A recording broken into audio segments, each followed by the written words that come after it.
dans le site eschatologie.free.fr et dans la série des leçons qui servent d'introduction à la lecture de l'Apocalypse de Saint Jean. Après avoir donné l'esprit qui doit diriger cette lecture, eh bien je voudrais maintenant entrer dans un exemple particulier, dans une lecture particulière d'un des textes de l'Apocalypse, je veux dire d'une des sections de ce texte, puisque, on l'a vu à la leçon précédente, on pouvait distinguer dans l'Apocalypse comme 7 grands tableaux qui ne sont pas forcément chronologiques, même si certains, dans une lecture chronologique qui a le droit d'être, y ont trouvé parfois un sens chronologique, mais le sens premier n'est pas tellement là-dedans. Le sens premier, c'est que ce livre tout entier, adapté à toutes les âmes de toutes les époques, mais aussi à toutes les églises de toutes les époques, en fonction de leur mentalité, des purifications qu'elles devaient recevoir, comme le montre le début, le premier tableau de l'Apocalypse, les 7 églises et leurs propres péchés. Eh bien, ce livre montre comment Dieu utilise la croix, et c'est très dur parfois, en vue de façonner aussi bien ses cœurs que ses communautés pour la vision béatifique. Et c'est pourquoi le dernier tableau de l'Apocalypse, au chapitre 20, montre la vie éternelle. Et le tableau précédent montre que ceux qui refusent, qui renient cette purification de Dieu, qui méprisent Dieu jusqu'au bout, n'ont pas la vie éternelle et sont conduits dans l'enfer. Alors, le tableau que je voudrais voir, c'est le deuxième. Le tableau qui consiste dans la description de ce qu'on appelle les 7 mystères scellés. Cependant, toute la difficulté, c'est que si je voulais faire un vrai commentaire suivi, je devrais choisir sur quel point de vue je me place, puisque j'avais montré qu'en fait, ce texte-là peut être lu de beaucoup de manières différentes. Donc selon, par exemple, le sens allégorique, je peux l'appliquer à nos âmes individuellement. Et donc je pourrais faire une lecture concernant ma propre vie, ça c'est en privé, mais je peux le faire concernant chaque âme qui est passée sur terre et qui ensuite a continué sa purification dans l'autre monde. Je peux aussi appliquer ce texte à chaque génération qui est passée sur terre. Mais les générations des Français étaient différentes de la génération de quelqu'un qui habitait en Afrique. Et pourtant le texte s'appliquait aussi. C'est pour ça d'ailleurs qu'il utilise ce texte des symboles diversifiés de manière à pouvoir s'appliquer à toutes les situations. Je pourrais aussi lire ce texte concernant la dernière génération qui vivra sur Terre, donc la fin des fins. Et je montrerai à ce moment-là comment ces épreuves, sous le même sens, la même lettre du texte, prennent une force particulière parce que c'est le domaine du dernier antéchrist, celui qui est parfait, celui qui manifeste, parfait entre guillemets évidemment, parce que si on peut être parfait dans le mal, qui manifeste en tout cas le mystère de l'iniquité. Ça veut dire la révolte même de Lucifer, présentée au monde. Alors, comme je voudrais m'en servir de ce commentaire comme un exemple pour que chacun puisse après rentrer dans la lecture de l'Apocalypse par lui-même, eh bien, je panacherai. Ça veut dire que parfois, je serai dans le sens allégorique un tel. Parfois, je me tournerai vers le sens moral. Donc le sens moral qui indique comment faire pour obtenir la vie éternelle. Et parfois, peut-être, je donnerai des exemples du sens eschatologique. Ça veut dire comment est-ce que ce texte-là s'applique aussi aux âmes du purgatoire après la mort. Des différents purgatoires après la mort, en fait, parce qu'il n'y en a pas qu'un. Alors, je commence tout simplement par le début, au chapitre 4 de l'Apocalypse. Et la traduction de la Bible que je prends, c'est la Bible de Jérusalem. J'eus ensuite une vision. Voici, une porte était ouverte au ciel, et la voix que j'avais naguère entendue me parler, comme une trompette me dit, « Monte ici, que je te montre ce qui doit arriver par la suite. » Alors, ce premier verset, où Jean est invité à voir ce qui va arriver par la suite, peut être trompeur, parce qu'on peut parfois l'interpréter comme étant un livre de prophétie qui annonce des événements qui vont se produire dans un temps précis au cours de l'histoire. En fait, par la suite, il faut plutôt entendre par ce qui va arriver comme finalité et qui va te conduire à la finalité, c'est-à-dire au but. le but étant la vision béatifique. Mais effectivement, pour arriver à la vision béatifique, c'est toute une histoire sainte qui se produit, l'histoire d'une lente purification, telle que le décrit par exemple l'Ancien Testament à travers le peuple juif dans son histoire politique.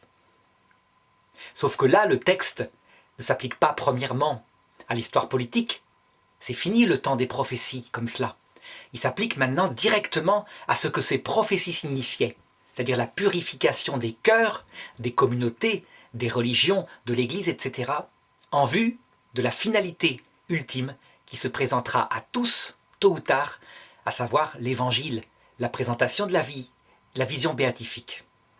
D'ailleurs, ce que tout de suite Saint Jean manifeste, parce que le texte immédiatement après le met face à l'alpha et l'oméga, ça veut dire ce qui donne sens à tout, Dieu, Dieu lui-même.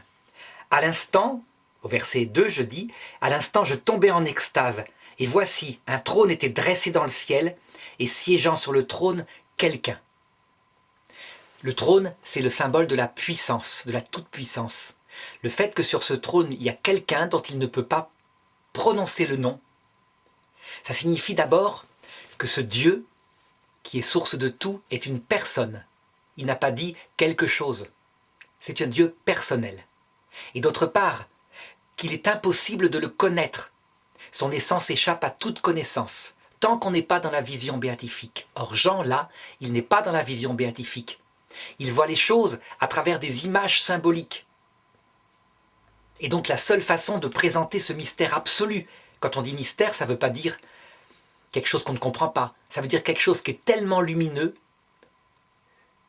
que ça dépasse les capacités de notre intelligence. Mais c'est compréhensible en soi. Ce Dieu est lumière. Et justement, Saint Jean continue son récit en disant « Celui qui siège est comme une vision de jaspe et de cornaline. Un arc-en-ciel autour du trône est comme une vision d'émeraude. » Toutes les couleurs qu'il utilise ont un symbole. C'est le symbole des couleurs dans la Bible.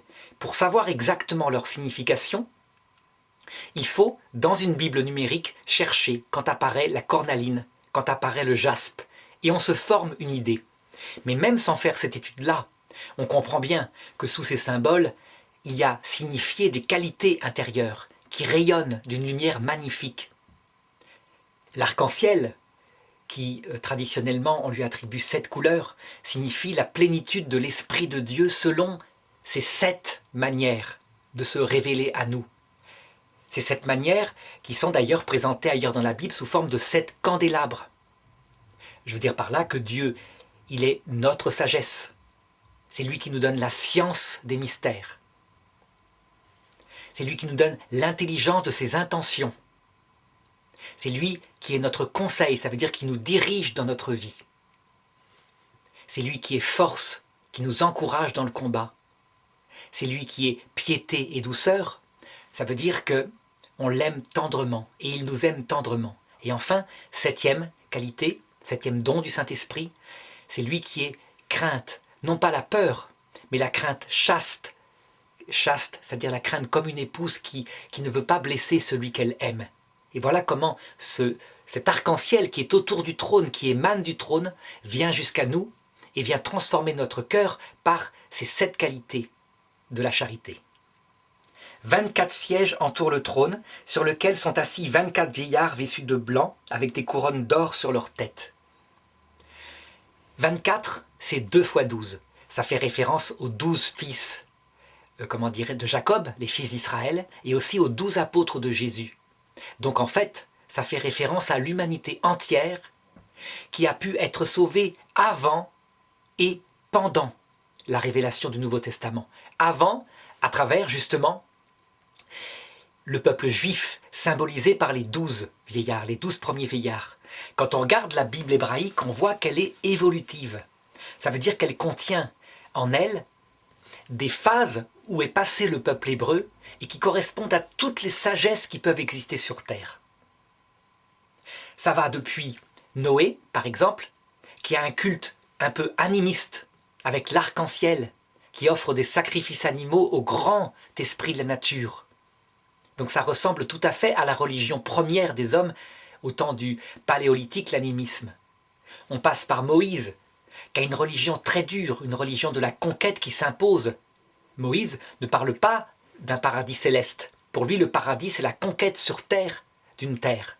Donc même dans l'Ancien Testament, on voit qu'il y a un chemin de salut à travers quelque chose qui ressemble plutôt à un fanatisme terrestre, politique, politico-religieux.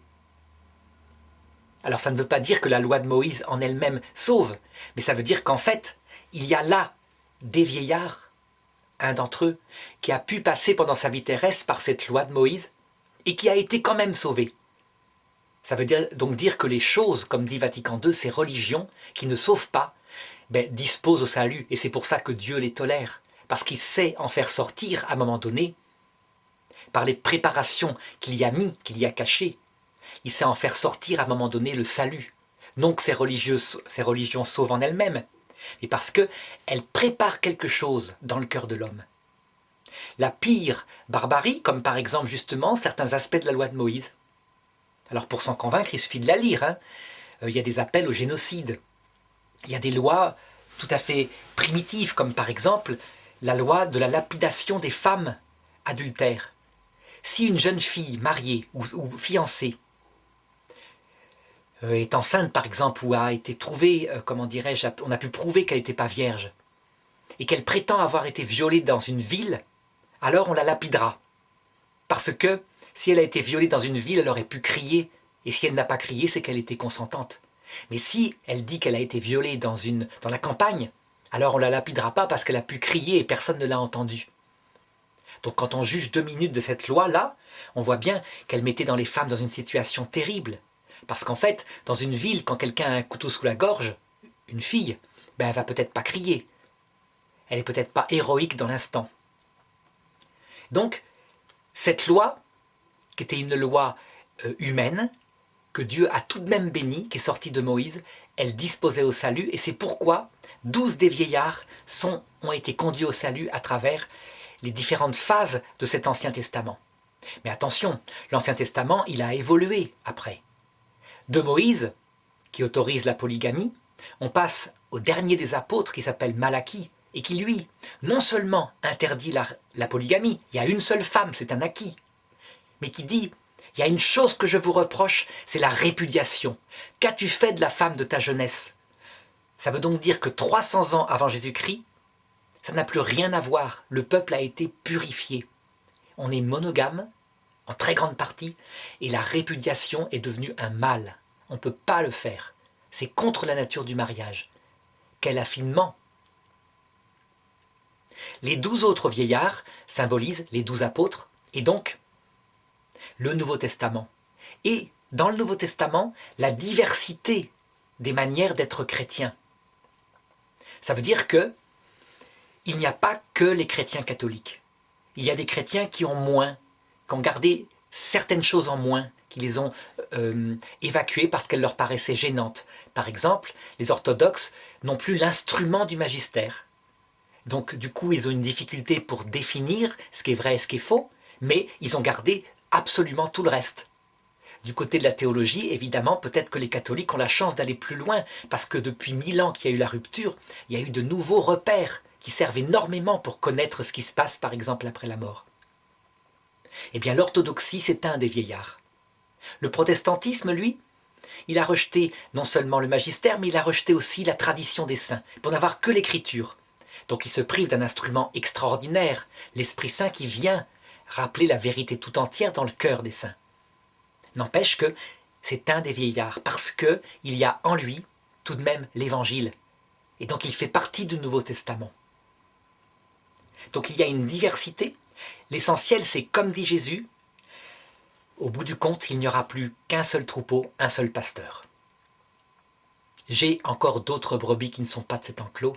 Celles-là aussi, il faut que je les amène. Ce qui veut dire que dans l'autre monde, ces 24 vieillards sont unis dans une seule religion universelle, catholique, ouverte à tous, qu'est la religion de Jésus-Christ, dans son amour et son humilité. Du trône partent des éclairs, des voix et des tonnerres, et 7 lampes de feu brûlent devant lui, les 7 esprits de Dieu. Donc on retrouve les 7 esprits de Dieu dont je parlais tout à l'heure, je ne vais pas les reciter. Les tonnerres et les voix ce sont toutes les grâces puissantes qui sont envoyées sur terre et qui partent évidemment de Dieu. Mais certainement que les vieillards ont un rôle là-dedans, par leur intercession. C'est ce que dira en tout cas la théologie catholique. Devant le trône, on dirait une mer, transparente autant que du cristal. Au milieu du trône et autour de lui se tiennent 4 vivants, constellés d'yeux par devant et par derrière. Donc qu'est-ce que c'est que cette mer immense, magnifique, qui émane du trône? Eh bien, je pense qu'on peut l'interpréter comme étant le rayonnement de l'infini de Dieu. Parce que la mer, quand on la regarde, elle n'a pas de limite. Et donc elle fait penser à l'infini. Mais il y a certainement d'autres interprétations. Ça peut être, d'après certains, l'immense foule de ceux qui sont déjà au paradis. Et donc qui sont comparables à une mer, qui sont aussi comparables dans d'autres textes de l'Écriture aux nuées du ciel. Jésus revient dans sa gloire, accompagné des nuées du ciel, ça veut dire des saints et des anges. Maintenant, qui sont ces 4 vivants qui sont devant le trône, constellés d'yeux par devant et par derrière? Le premier vivant est comme un lion, le deuxième vivant est comme un jeune taureau, le troisième vivant a comme un visage d'homme, le quatrième vivant est comme un aigle en plein vol. Les 4 vivants, chacun portant 6 ailes, sont constellés d'yeux tout autour et au-dedans. Ils ne cessent de répéter jour et nuit, « Saint, Saint, Saint, le Seigneur, Dieu est maître de tout, il était, il est et il vient. » Eh bien, traditionnellement, ces 4 vivants sont l'humanité du Christ. Ça veut dire qu'en fait, Dieu, l'infini, qui ressemble à une mer inconnaissable, quelqu'un sur le trône, se révèle à nous à travers son humanité. Et tant que nous sommes sur terre, nous ne pouvons connaître vraiment Dieu qu'en regardant l'humanité du Christ. Quand nous serons dans la vision béatifique, les 24 vieillards, nous regarderons Dieu directement et les 4 vivants ne seront plus un intermédiaire entre l'essence de quelqu'un sur le trône et leur intelligence. Sur terre, donc, c'est différent. Et donc, ces 4 vivants, traditionnellement, sont donc Jésus-Christ, et on a attribué aux 4 évangiles ces 4 vivants. Mais en fait, même si ces 4 évangiles révèlent peut-être un petit peu ces 4 dimensions de Jésus, en réalité, c'est Jésus lui-même qui est comme ça. Donc, qu'est-ce qu'on peut voir en Jésus qui frappe? Un visage d'homme, ça veut dire qu'il est homme, vraiment homme, comme nous, avec son humanité, sa sensibilité, sa gentillesse, sa force, sa capacité de se mettre en colère face au péché. Un lion, ça veut dire une puissance extraordinaire. Personne ne peut lui résister. Si on décide de le lapider et que ce n'est pas son heure, il passe au milieu des gens et il continue son chemin et personne ne l'arrête. Un jeune taureau, ça veut dire qu'il s'offre en sacrifice. C'est l'animal parfait, celui qui va remplacer tous les sacrifices. Et enfin, un aigle, qui signifie le caractère contemplatif, intensément profond du message qu'il donne, que seul un aigle peut découvrir. Ça veut dire que le regard de l'intérieur, ce regard particulier de cet oiseau qui voit très loin. Donc on le voit, ces 4 dimensions-là nous révèlent le mystère de la Trinité et sont parfaitement adaptées à notre mode de connaissance, parce qu'on le connaît à travers son humanité, parce que son sacrifice sur la croix nous révèle non seulement son amour, mais l'immensité de son humilité, parce que sa force nous montre qu'il y a un salut, elle nous porte, elle nous rassure, et enfin parce que, comme un aigle, il nous fait pénétrer au cœur du mystère de Dieu, et on peut le contempler vraiment déjà dès cette terre en regardant les mystères de Jésus, par exemple à travers le rosaire. Les yeux par dedans et par dehors qui voient tout signifient l'omniscience du Christ, parce qu'il est Dieu. Il n'est pas seulement uni à Dieu, il est Dieu et il a la vision béatifique. Donc par la vision béatifique, il voit tout ce qui a été, tout ce qui est et tout ce qui sera. Par les 6 ailes, on manifeste sa capacité d'être présent partout. Chaque seconde, des milliers de gens quittent cette terre. Chaque seconde, il est là, présent, personnellement, et il les accueille. Comme si le lieu ne lui était pas un obstacle. Il est omniprésent, par la puissance de Dieu, puisqu'il reste une humanité. Il a une humanité. Le chant qu'il chante, Saint, Saint, Saint, le Seigneur, indique que c'est en le regardant, en contemplant son évangile, qu'on comprend la Trinité. Comme je le disais tout à l'heure, c'est son humanité qui permet de comprendre l'essence infinie de Dieu et non pas l'inverse. Et Jésus le disait par cette parole, « Qui m'a vu a vu le Père. Depuis si longtemps je suis avec vous, Nathanaël, et tu ne me connais pas encore. » Ce qui veut dire que tout ce qui est présent dans l'Apocalypse, sous forme imagée, est présent dans l'Évangile. Et le texte continue et dit, au verset 9, « À chaque fois que les vivants offrent gloire, honneur et action de grâce à celui qui siège sur le trône, qui vit dans les siècles des siècles, les 24 vieillards se prosternent devant celui qui siège sur le trône pour adorer celui qui vit dans les siècles des siècles. Ils lancent leur couronne devant le trône en disant « Tu es digne, ô notre Seigneur et notre Dieu, de recevoir la gloire, l'honneur, la puissance, car c'est toi qui créas l'univers. Par ta volonté, il n'était pas et il fut créé. » Ce texte-là manifeste énormément de choses, évidemment, mais je voudrais insister sur un aspect, la totale communion des saints. Ça veut dire que les 24 vieillards sont en parfaite communion avec le Christ. Quand le Christ adore le Père, les 24 vieillards adorent le Père. Ils font une famille. Et c'est ce que révèle l'Évangile. L'Évangile révèle que le ciel, c'est une véritable Église totalement unie par une charité absolue. Ils ne forment qu'un au point de vue de l'amour. Ils n'ont qu'une seule volonté, on pourrait dire, non pas substantielle, mais dans le sens un seul désir, c'est la volonté du Père. Ainsi, donc, tout ce chapitre qui introduit les 7 mystères scellés, eh bien, il manifeste à quel point tout cela ne se comprend que par Dieu. Et c'est vrai, notre vie, notre destin, les choses cachées qui sont dans les mystères scellés ne peuvent pas se comprendre sans comprendre celui qu'en est la source, à savoir la Trinité, qui nous est connue par le Christ, à savoir son Verbe éternel qui s'est fait homme. Et c'est ensuite, donc, au chapitre 5, que va commencer la grande vision des mystères scellés.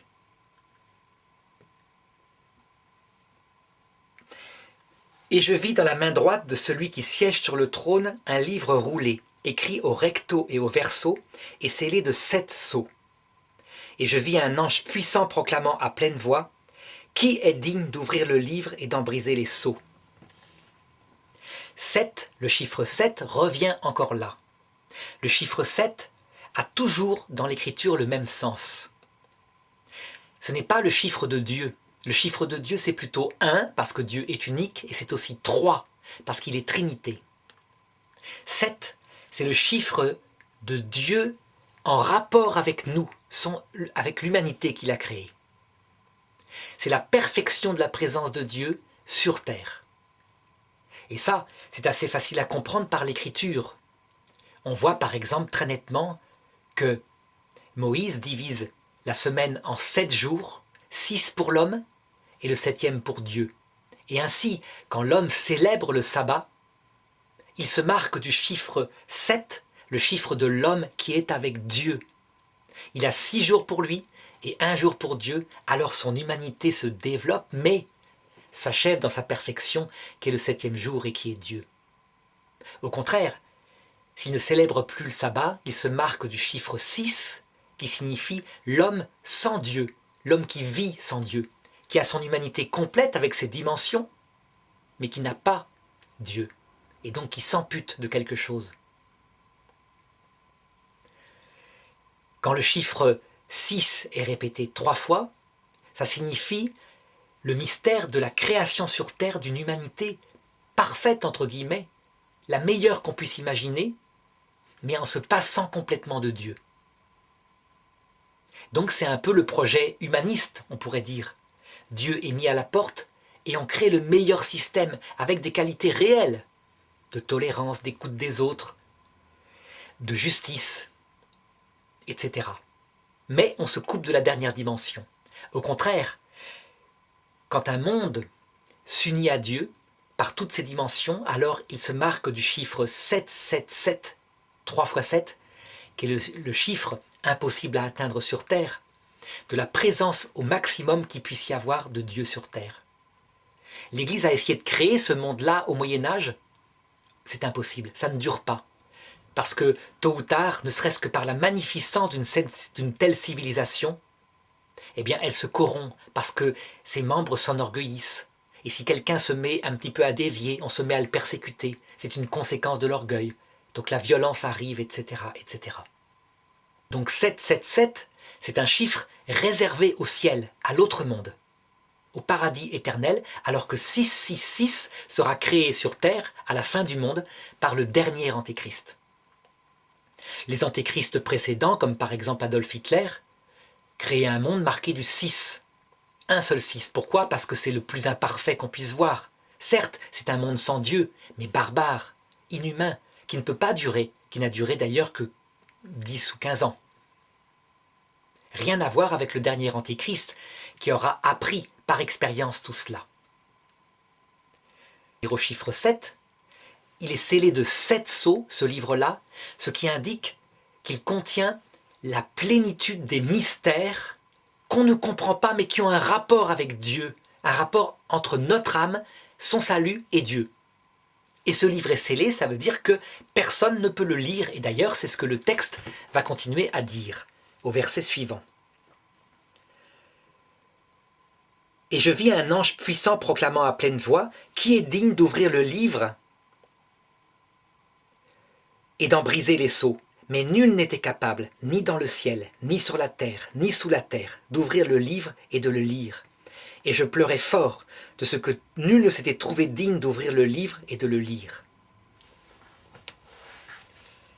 On verra donc dans l'ouverture de ces sceaux tout à l'heure ce que c'est que ce livre.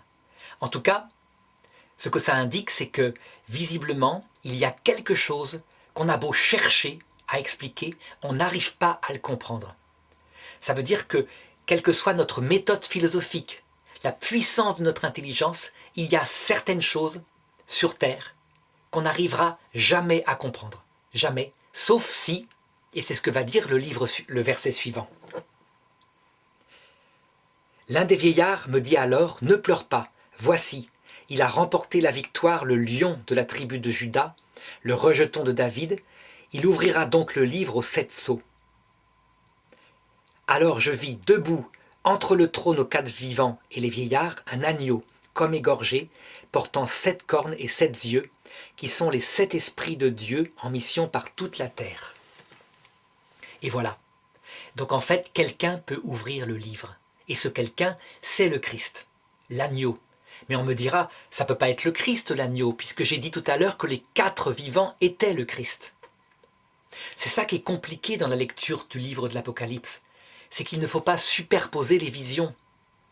En fait, l'agneau, il est là pour indiquer un autre aspect du mystère du Christ. Le lion, l'agneau. Le lion qui indique la force, et l'agneau, donc ce 5e vivant, on pourrait dire, qui indique sa douceur infinie. Il s'est laissé abattre comme un mouton qu'on mène à l'abattoir. Il n'a pas ouvert la bouche.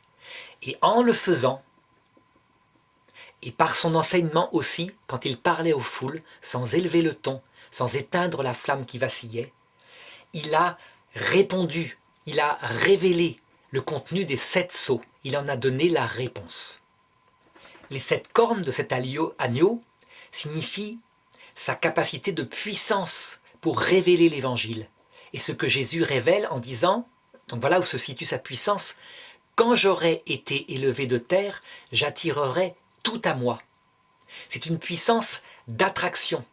Rien à voir avec les 7 cornes qu'on verra un peu plus loin, dans d'autres textes, du dragon. Le dragon, lui, sa puissance vient de la coercition, de la séduction. Pas d'un amour qui attire comme le Christ, mais plutôt d'une capacité de donner de la puissance, du plaisir, de la gloire, de l'autonomie. Pourtant, c'est le même symbole, 7 cornes. Les 7 yeux de l'agneau signifie sa plénitude de contemplation. Il possède en plénitude les 7 dons du Saint-Esprit dont je parlais tout à l'heure, dons de sagesse et de science, dons d'intelligence et de conseil, dons de force et de piété, dons de crainte. Et il les donne aux hommes, puisqu'ils sont en mission par toute la terre. Ça veut dire qu'il donne, il distribue sans cesse la grâce à ceux qui veulent bien l'accepter. Et l'agneau s'en vint prendre le livre dans la main de celui qui siège sur le trône, et quand il l'eut pris, les 4 vivants et les 24 vieillards se prosternèrent devant l'agneau, tenant chacun une harpe et des coupes d'or pleines de parfums, les prières des saints, et ils chantaient un cantique nouveau. Tu es digne de prendre le livre et d'en ouvrir les sceaux, car tu fus égorgé et tu rachetas pour Dieu, au prix de ton sang, des hommes de toute race, langue, peuple et nation. Il faut remarquer dans ce texte que les 4 vivants tiennent la coupe des prières des saints. Je veux dire par là que cela indique ce que l'Église catholique a toujours dit, à savoir que notre prière sur terre, elle est récoltée par Dieu. Nous ne sommes pas entièrement séparés de cette cour céleste, de la communion qui règne là-haut. Mais toute notre prière est présente, même si nous ne le voyons pas encore. Et plus nous prions, plus la quantité est présente devant le trône de Dieu, et plus le Christ va pouvoir répandre sur terre la révélation des 7 mystères scellés, de leur signification. Donc des hommes de toute race, langue, peuple et nation, ce qui indique que la grâce du Christ, même si elle touche premièrement ses disciples, eh bien, il y a des semences venant de lui qui viennent toucher les autres religions dans le monde. Comme dit le Concile Vatican II, ces semences ne sont pas la plénitude de l'Évangile, mais tout ce qui est vrai, ce qui est bon, ce qui dispose à l'humilité dans les autres religions, vient de l'agneau. Tout simplement parce qu'il n'y a qu'un seul Dieu, et que ce Dieu, il fait tomber sa pluie sur tout ce qui vit sur terre. Je dirais même plus, avant même l'incarnation du Christ, toutes les grâces qui, à l'époque, dans l'Ancien Testament, tombaient sur les hommes, venaient déjà du Christ, tout simplement parce que le Verbe savait qu'il allait s'incarner. Et donc, par anticipation, lui n'étant pas dans le temps, il distribuait déjà des dispositions dans le cœur des hommes, il ne les laissait pas complètement abandonnés. C'est ce qui est révélé d'ailleurs dans l'Évangile, quand on voit que des mages, des astrologues, ce sont eux qui viennent adorer le Messie le jour de la Nativité. Ce ne sont pas des Juifs, ce sont des mages, ce qui veut bien dire que même dans la magie, cette religion qu'habituellement on a tendance à attribuer aux démons, ou dans l'astrologie, qu'on considère comme une superstition, il y a des semences venant de l'agneau, il y en a mis, et c'est clair. Et toute créature, dans le ciel et sur la terre, et sous la terre et sur la mer, l'univers entier, je l'entendis s'écrier, « À celui qui siège sur le trône, ainsi qu'à l'agneau, la louange, l'honneur, la gloire, la puissance, dans les siècles des siècles. » Et les 4 vivants disaient « Amen », et les vieillards se prosternèrent pour l'adorer. Cette scène-là manifeste que tous, sans exception, seront sauvés, s'ils sont sauvés, mais le seront par le Christ. Ça veut dire qu'il n'y a pas d'autre personne qui puisse ouvrir les mystères scellés que je vais expliquer un peu plus loin. Lui seul. Mais donc ce n'est pas réservé aux seuls chrétiens. C'est pour ça que la religion est catholique. Catholique veut dire universelle, parce qu'elle explique, et le Concile Vatican II en fait même un dogme solennel, dans Gaudium et Spes 22.5, elle explique que nous devons tenir que Dieu proposera son salut à tout homme, sans exception, par un moyen connu de lui. Donc un moyen que pour le moment échappe à l'Église, mais à tout homme. Si quelqu'un croit que certains n'auront pas la proposition du salut, eh bien, il n'a pas une religion catholique. Il peut être chrétien, mais catholique, non, parce que catholique implique l'universalité de la proposition du salut. Restreindre les bras du Christ, restreindre son accueil, même si pour le moment, on doit dire que certaines religions ne connaissent pas le Christ. Il ne s'agit pas de dire que toutes ont le salut, c'est pas ça. Mais restreindre comment dire, aux seuls hommes qui actuellement sont baptisés, ce serait une erreur, ce ne serait pas catholique. Et alors, au chapitre 6, nous entrons vraiment dans l'ouverture un à un de ces 7 sceaux, et donc je vais essayer de les interpréter selon les diverses approches que j'avais montrées dans une des leçons précédentes. Donc à chaque fois, en indiquant de quelle approche je me sers, de manière à ce que justement chacun puisse faire l'exercice dans sa tête. Cet exercice très souple parce qu'en fait, on le voit, les symboles sont exprès très vagues. On peut donc leur donner un sens poétique selon son inspiration, mais à chaque fois, quelle est la technique que j'utilise? Je le fais en fonction de la théologie catholique la plus fidèle que je peux trouver. Comme je l'avais dit dans une autre leçon, chacun pourrait interpréter à sa façon. Et je suis sûr qu'il y aurait un commentaire de l'Apocalypse par des témoins de Jéhovah, il dirait tout autre chose que moi. Mais il le ferait en fonction de sa foi, et on y verrait effectivement un sens symbolique. C'est le propre des symboles d'être très souples en eux-mêmes. Alors, le premier mystère scellé. Et ma vision se poursuivit, lorsque l'agneau ouvrit le premier des 7 sceaux, j'entendis le premier des 4 vivants crier comme d'une voix de tonnerre, « Viens !» Et voici qu'apparut à mes yeux un cheval blanc. Celui qui le montait tenait un arc, on lui donna une couronne, et il partit en vainqueur, et pour vaincre encore. Cheval blanc, l'instinct immédiat est de se dire symbole de quelque chose de positif. Le problème, c'est que les symboles sont ambivalents systématiquement. Je veux dire par là que le cheval blanc peut effectivement signifier le Christ dans sa grandeur, dans sa victoire. Mais le cheval blanc peut signifier aussi un chef de guerre victorieux qui marche en tête de ses armées. Et quand on regarde ce symbole en comparaison des autres, on s'aperçoit en fait que ce sont des fléaux. Puisqu'après, il y aura le cheval verdâtre, le cheval noir, qui sont la famine, la mort, etc. Donc ce cheval blanc, dans la logique des autres, ne peut pas être le Christ victorieux. Il est plutôt un fléau. Et donc, je vais d'abord l'interpréter, ce symbole-là, appliqué à notre vie, à nous, individuels. Ça veut dire dans un sens allégorique qui parle de salut de notre âme. Qu'est-ce qui est bizarre, mystérieux, et qui nous vainc, tôt ou tard? Eh bien en fait, c'est la vie qui nous vainc, le temps qui nous vainc. Ça veut dire que quoi qu'on entreprenne dans sa vie, quand on construit une maison, quand on s'installe et qu'on trouve le bonheur avec sa famille, ce bonheur, il est passager. On sera vaincu par le temps. D'autant plus que, avec la vieillesse, les années se raccourcissent psychologiquement et donc le temps file.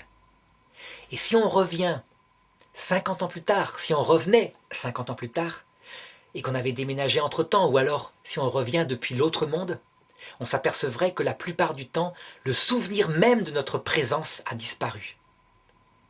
Qui se souvient des noms des grands entrepreneurs d'il y a un siècle, ceux qu'ont bâti l'empire industriel? On se souvient peut-être de quelques-uns, Louis Renault, etc., mais tous les autres, qui s'en souvient? Quelquefois même pas leurs arrière-petits-enfants.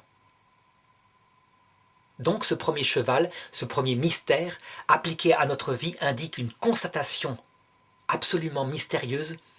Tout est vain, on sera vaincu, tout ce qu'on construit va disparaître. Et on ne se souviendra même pas de nous. Les cathédrales sont là, elles sont encore présentes, mais nul ne se souvient de ceux qui les ont faites. Et en plus, elles s'usent, on les restaure, mais de toute façon, tôt ou tard, elles seront vaincues par le temps. Pourquoi est-ce que ce cheval blanc est un mystère scellé que seul le Christ peut expliquer? C'est justement pour cela. Quand on met toute sa théologie, quand on met toute sa philosophie et sa raison, et qu'on cherche à comprendre ce que Dieu nous veut, en nous mettant sur terre pour être vaincu, on ne trouve pas de solution. On demande par exemple aux musulmans d'expliquer cela. Et eux diront, c'est un test, pour voir si on est fidèle. Mais le problème, c'est que ceux qui n'ont jamais entendu parler de l'islam, ils ont le même sort. Et pour eux, est-ce que c'est un test puisqu'ils meurent sans être musulmans? Ou est-ce qu'il faudrait dire qu'ils sont rejetés et damnés pour l'éternité, sans faute de leur part? Donc on a beau tourner dans tous les sens, sauf évidemment avec le Christ, qui donne une explication, qu'on est comme coincé. Et les musulmans finissent par répondre, ben Dieu sait ce qu'il fait. Il faut lui faire confiance. Et on aura la réponse de l'autre côté. Le deuxième cheval, le deuxième sceau. Lorsqu'il ouvrit le deuxième sceau, j'entendis le deuxième vivant crier « Viens !» Alors surgit un autre cheval, rouge-feu. Celui qui le montait, on lui donna de bannir la paix hors de la terre et de faire qu'on s'entr'égorgeât. On lui donna une grande épée. Alors je voudrais cette fois appliquer ce cheval à un autre niveau de compréhension, par exemple à l'Église catholique, universelle. Quand est-ce que l'Église catholique a été confrontée en elle-même, ou face à elle-même, à un ennemi, un cheval rouge qui lui faisait la guerre? Eh bien, par exemple, au moment de la Réforme protestante, on constate qu'à cette époque-là, l'Europe entière était catholique, universelle, et que les papes et que les chrétiens étaient plutôt dans un rapport de civilisation chrétienne unifiée que dans un rapport d'amour mystique de Dieu.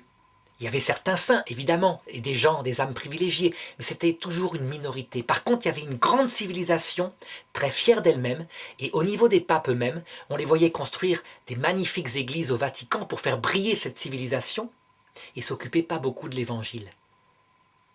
Eh bien, il y a dans l'Ancien Testament une histoire analogue. C'est l'histoire du roi Salomon. Fondé sur les combats de son père David, enfin, il obtient la paix. Il n'a pas à faire la guerre. Et dans sa jeunesse, c'est un homme extrêmement sage. Il construit le temple de Jérusalem, et puis il vieillit et il s'aigrit. Il paraîtrait que le livre de Qoéleth, qui montre un ivrogne en train de voir si, en essayant la boisson, il va garder sa sagesse, il aurait été écrit par Salomon. Toujours est-il que la Bible le décrit à la fin de sa vie comme un pervers avec 1000 épouses et qui adore les dieux de ces 1000 épouses. Il s'est corrompu. Et donc Dieu vient le voir et lui dit « Parce que tu as fait cela, voilà, je vais t'arracher 10 des 12 tribus. Mais je ne le ferai pas de ton vivant, par égard pour ton père David, je le ferai après ta mort, lors de ton fils. » Et Salomon se dit « Très bien, donc moi, loin de moi le déluge. » Seulement la Bible continue et dit « Et Dieu suscita à Salomon un ennemi. » Telle personne, Édom d'Amalek, je crois, lui fit la guerre et le combattit jusqu'à sa fin. Dieu suscita à Salomon un ennemi. Eh bien, c'est exactement ce que révèle ce mystère scellé, ce deuxième mystère, et qu'on peut appliquer par exemple à la Sainte Église. Sainte Église, pécheresse dans ses hommes, sainte à cause du Saint-Esprit, le Saint-Esprit lui envoie un ennemi. D'abord, il lui retire 10 tribus, c'est toute l'Allemagne, etc., les pays nordiques qui deviennent protestants, et il suscite face à elle un ennemi, qui est justement le protestantisme, mais aussi l'islam de l'autre côté, de manière à ce qu'elle soit affaiblie, et de manière à ce qu'elle sorte de son orgueil. Eh bien, appliquer ce mystère scellé à l'Église manifeste que on est face à quelque chose qu'on ne comprend pas. On se dit instinctivement, mais c'est pas possible, Dieu ne peut pas diviser sa Sainte Église. Les Juifs avaient la même réaction. Ils disaient, Dieu ne peut pas diviser son peuple saint. Et pourtant, le mystère est là, Dieu envoie le cheval rouge-feu. Et Salomon, il lui est dit, Dieu suscita à Salomon un ennemi. Mystère incompréhensible, dans une logique humaine. On se dit, ce n'est pas possible, ça va être terrible. Son alliance sainte, c'est l'Église catholique. Pourquoi est-ce qu'il permet ça? Eh bien, seul le Christ peut l'expliquer. Seul Jésus-Christ peut l'expliquer. Et on devine tout de suite l'explication, évidemment. Il s'agit de la purification d'un péché. Je voudrais maintenant aborder le troisième sceau. Lorsqu'il ouvrit le troisième sceau, j'entendis le troisième vivant, donc le Christ, crier « Viens !» Ce qui montre bien qu'à chaque fois, Les fléaux viennent du trône de Dieu, viennent du Christ. Et voici qu'apparut à mes yeux un cheval noir. Celui qui le montait tenait à la main une balance. Et j'entendis comme une voix au milieu des 4 vivants qui disait « 1 litre de blé pour 1 denier, 3 litres d'orge pour 1 denier. Quant à l'huile et au vin, ne les gâche pas. » Et donc ce 3e fléau, c'est la famine. Alors évidemment, il est très facile de l'appliquer au niveau de l'individu. Il est moins facile de l'attribuer au niveau de l'Église, mais c'est tout à fait possible.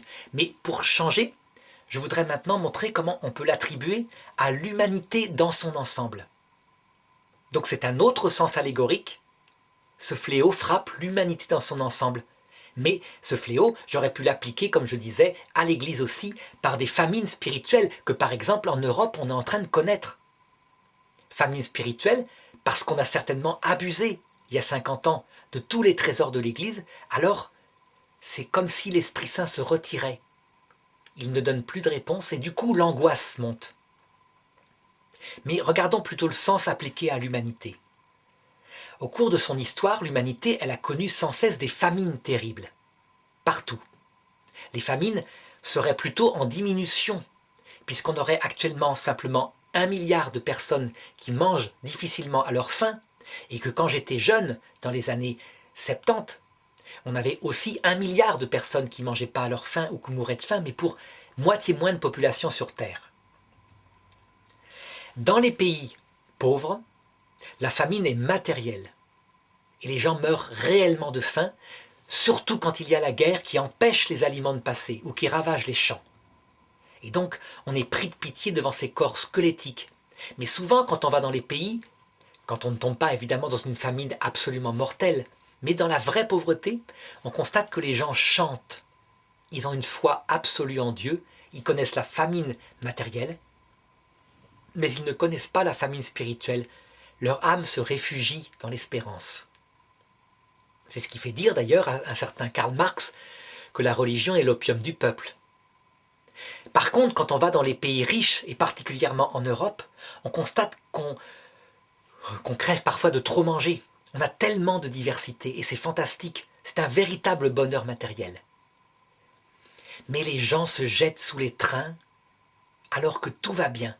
Et quand un Africain émigre en Europe et qu'il entend parler de ça, il ne comprend pas. Il se dit, mais chez nous, ça n'arrive pas une chose comme ça. Qu'est-ce qui se passe?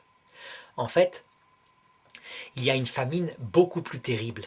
Dans ces pays riches, c'est la famine spirituelle. Pas seulement parce que les gens ne cherchent pas Dieu. On pourrait dire ça pour la génération peut-être de mai 68, mais maintenant, quand on fréquente les jeunes, c'est une autre génération. Et quand on discute avec eux, on voit qu'ils ne sont pas du tout en hostilité, malgré tout ce qu'on leur dit sur l'Église, qui aurait été la plus criminelle, etc., en insistant évidemment que sur le côté négatif. Non, ils ont soif, mais il n'y a pas de réponse, sauf exceptionnellement. Il n'y a pas de réponse en masse venant de l'Esprit Saint, comme s'il les maintenait dans la famine. Alors certains diront, mais non, ce n'est pas l'Esprit Saint qui les maintient dans la famine, c'est parce que, en fait, il y a un système sociologique qui fait que la religion est bannie. Non, il n'y a pas que ça. La preuve, il y a eu un renouveau dans l'islam, incroyable, dans une jeunesse, avec véritablement un renouveau religieux, pas seulement politique et identitaire. Et ce renouveau-là n'est pas encore dans notre jeunesse occidentale qui meurt d'angoisse, qui est dans la famine. Donc voilà le 3e mystère scellé. Quoi qu'il arrive, sur Terre, quand on a tout, on meurt spirituellement. Et quand on n'a rien, on a certes spirituellement beaucoup de joie, et puis on meurt de faim matériellement.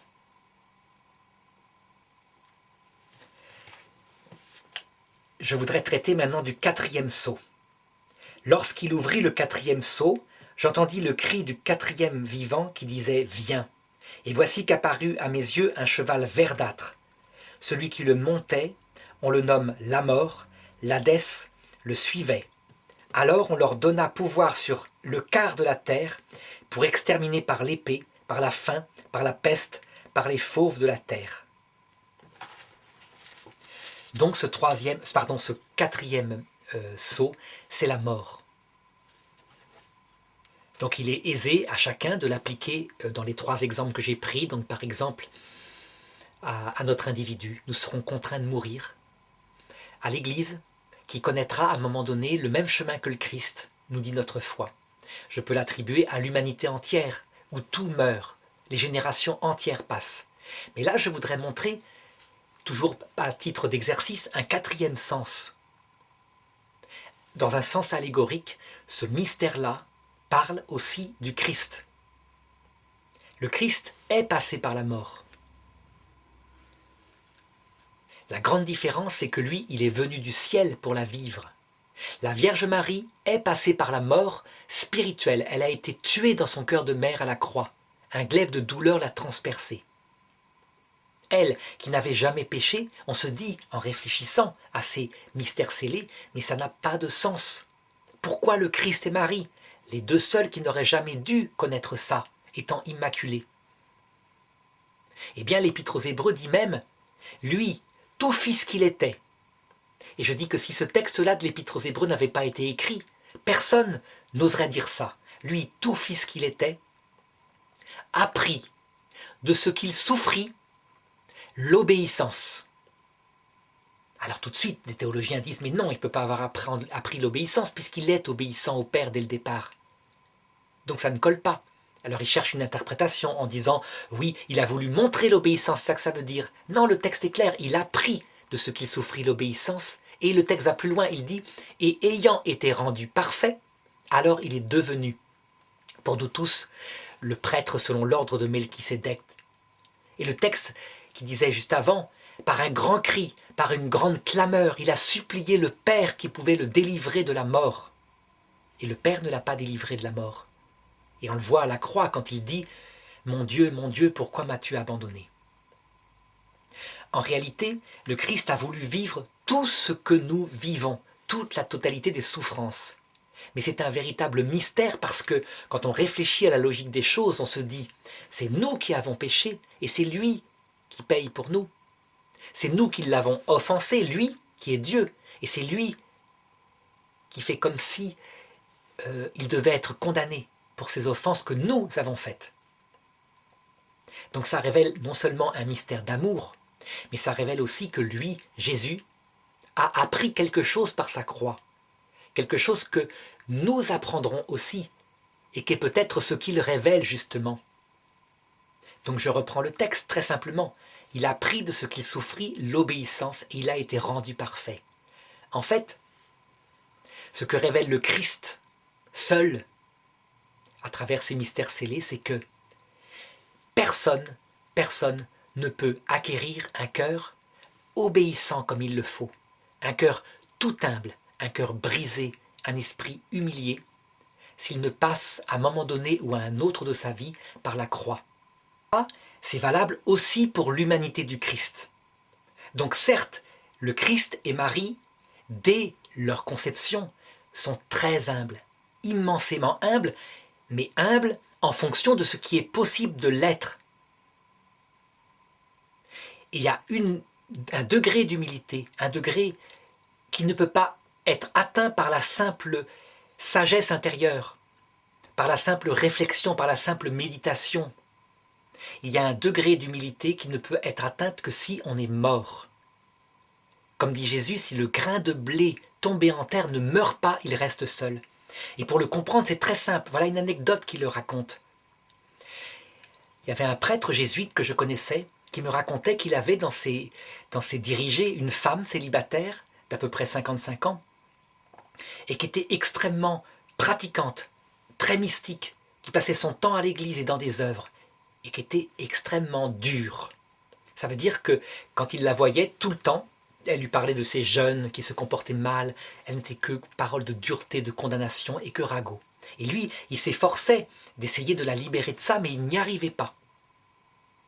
Parce que, insensiblement, s'étant comporté toute sa vie parfaitement, n'étant pas mariée, en plus n'ayant pas un mari ou des enfants qui lui révélaient ses propres défauts, elle finissait par se croire sans doute parfaite insensiblement. Et puis à un moment donné, elle se mit à avoir du mal à dormir. Et au lieu d'aller, tout simplement, quand on va mal comme ça, voir un médecin pour voir ce qui se passe, elle tint fort dans sa volonté. Et elle résista, elle accumula du sommeil, du manque de sommeil, et du coup, elle craqua d'un coup et elle tomba dans une forte dépression nerveuse au sens de la maladie, avec des idées de suicide, un mur devant soi, etc. Après une tentative de suicide, on l'emmena à l'hôpital où elle fut mise en cure de sommeil. Et elle se réveilla, le prêtre vint la voir, elle pleurait tout le temps, tout le temps. Elle avait changé, elle avait tellement souffert, elle avait tellement résisté et tellement souffert, elle avait tellement connu le désespoir qu'elle n'était plus la même. En fait, celui qui a connu le désespoir, et elle l'a connu par cette épreuve-là, n'est plus le même. Il a appris de ce qu'il a souffert à avoir un cœur brisé.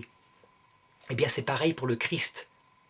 Et c'est certainement là le secret que seul le Christ peut ouvrir. Il l'ouvre en montrant comment il l'a vécu, donc ce quatrième sceau, ainsi que les autres. Il a connu la guerre, il a été attaqué par les pharisiens sans arrêt, la famine, dans ce sens que non seulement il a eu faim à un moment donné, matériellement, mais parce que le Père se cachait, la famine à la croix. Il a connu les combats, il a été vaincu par la croix, on le voit bien, mais c'est en vue de ressusciter. Eh bien, tout ce qu'il a vécu, c'est en vue de révéler ces 7 mystères scellés. Mais ça, je verrai le secret en question un peu plus tard. Pour le moment, on a une première piste à travers cette approche du Christ, à savoir que ces fléaux-là sont les seuls qui arrivent à nous donner un cœur qui n'est pas seulement humble, mais un cœur brisé. Reste à savoir à quoi ça sert d'avoir un cœur brisé. Lorsqu'il ouvrit le 5e sceau, je vis sous l'autel les âmes de ceux qui furent égorgés pour la parole de Dieu et le témoignage qu'ils avaient rendu. Ils crièrent d'une voix puissante « Jusqu'à quand, Maître saint et vrai, tarderas-tu à faire justice, à tirer vengeance de notre sang sur les habitants de la terre ?» Alors on leur donna à chacun une robe blanche, en leur disant de patienter encore un peu de temps, que fussent au complet leurs compagnons de service et leurs frères qui doivent être mis à mort comme eux. Ce 5e sceau, c'est une des grandes injustices qui est sur terre. À savoir que les gens innocents qui passent sur terre, les gens qui quelquefois sont les plus doux, les meilleures personnes qu'on connaît, ont souvent un destin atroce, alors que des gens arrogants ont souvent un destin qui nous paraît enviable au niveau matériel. Ça veut dire que quand on regarde le monde, on peut considérer qu'il n'y a pas de justice.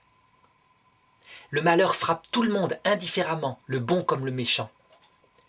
C'est une chose que les Juifs avaient eu beaucoup de mal à comprendre, et il a fallu du temps pour qu'ils le comprennent. Il a fallu en fait des événements dans leur histoire. Par exemple, au temps, de la royauté, il est étonnant de voir que c'est après le règne de leur meilleur roi, un roi qui dépasse largement en sainteté David et qui s'appelle Josias, un roi qui supprima toutes les idoles, qui ne trompa jamais sa femme comme le fit David. Et bien que c'est au temps de ce roi-là que non seulement il fut assassiné bêtement par un pharaon, mais c'est quelques années après que la totalité du temple de Jérusalem fut détruite par Nabuchodonosor. Les Juifs se demandaient, mais comment ça se fait? C'est l'époque où on était justement les mieux, dans la sainteté. Si jamais le temple avait été détruit au temps des anciens rois qui adoraient des idoles, on l'aurait compris, mais pourquoi à ce moment-là? Ce roi Josias et la destruction du temple n'est pas le seul exemple. Job en est un autre exemple, et dans la chrétienté, par exemple, Saint Louis. Saint Louis, le roi saint canonisé, et qui meurt comme un misérable devant les murs de Tunis. Il veut servir Dieu du mieux qu'il peut, et ça se termine dans la catastrophe, avec la dysenterie, etc. C'est d'ailleurs le mystère de cette injustice, de l'absence de logique apparente dans le comportement de Dieu, qui fait dire à certains que Dieu ne peut pas exister. Eh bien, c'est le 5e mystère scellé. Ça veut dire qu'il ne faut pas chercher de logique, comme le faisaient les 3 amis de Job, qui disaient « Si tu es frappé, c'est forcément parce que tu as péché. Dieu est juste, il ne peut pas te frapper si tu n'as pas péché. » Toute l'histoire de Jésus et de Marie nous montre l'inverse. Il y a des gens persécutés qui sont absolument innocents. Il y a des gens persécutés qui sont coupables et qui ont semé ce qu'ils récoltent. Le bon larron le reconnaît, le mauvais larron ne le reconnaît pas. Cependant, sur la croix, tout le monde est là. C'est le symbole de l'humanité entière. Les méchants, les justes et même les saints. Tous connaissent les mêmes malheurs. Eh bien, effectivement, quand on entend les gens, ils crient et disent « Explique-toi, pourquoi tant de malheurs? Qu'est-ce que j'ai fait à Dieu pour qu'il m'arrive cela à moi ?» etc., etc. Et ils ne comprennent pas. C'est le 5e mystère scellé. Il s'applique à toute l'humanité, il s'applique aux individus, il s'applique à l'Église, au peuple d'Israël. C'est ce qu'a crié Israël à Auschwitz. Pourquoi nous ne voulons plus être ton peuple élu, Seigneur. Nous ne voulons plus. C'est vrai, c'est un honneur de nous prendre comme peuple élu, mais s'il te plaît maintenant, prends quelqu'un d'autre. Nous en avons assez d'être ton peuple élu. Parce qu'en fait, ce peuple juif, dans son histoire politique, il illustre ce 5e mystère scellé, à savoir un peuple normal, fait de gens innocents, de gens pécheurs, de gens adorables, de gens de gauche, de gens de droite, etc. Et l'injustice les a tous frappés, et comme des brebis à l'abattoir, il y avait une égalité absolue dans la mort.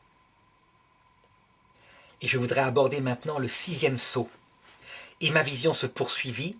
Lorsqu'il ouvrit le 6e sceau, alors il se fit un violent tremblement de terre. Et le soleil devint noir comme une étoffe de crin, et la lune devint tout entière comme du sang, et les astres s'abattirent sur la terre comme des figues avortées que projette un figuier tordu par la tempête. Habituellement, les commentateurs protestants, par exemple, en voyant ces signes chronologiquement, disent que le 6e sceau, c'est tout simplement le dernier antéchrist. Ils n'ont pas tort, parce qu'il est le plus terrible de tous.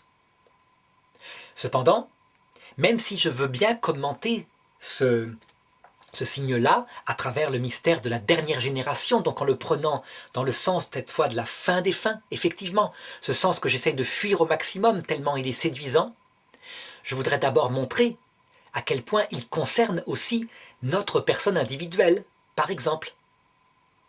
Tout simplement, si on prend le texte entièrement, du début à la fin, on voit la vieillesse ultime, le naufrage de la vieillesse. Le soleil qui ne donne plus sa lumière, c'est les yeux qui n'y voient plus. Les étoiles qui tombent du ciel sur la terre, ça veut dire qu'on ne sait plus quelle est sa direction. On en arrive même à oublier sa propre foi quand on commence à perdre la tête. Quel qui disparaît comme un livre qu'on roule, c'est tous les souvenirs qu'on a accumulés. Je me rappelle d'une dame qui me disait « On ne pourra jamais m'enlever les voyages que j'ai faits. Ça, je les ai faits et je m'en souviens. » Eh bien, elle les a perdus parce qu'elle a perdu la mémoire, etc., etc.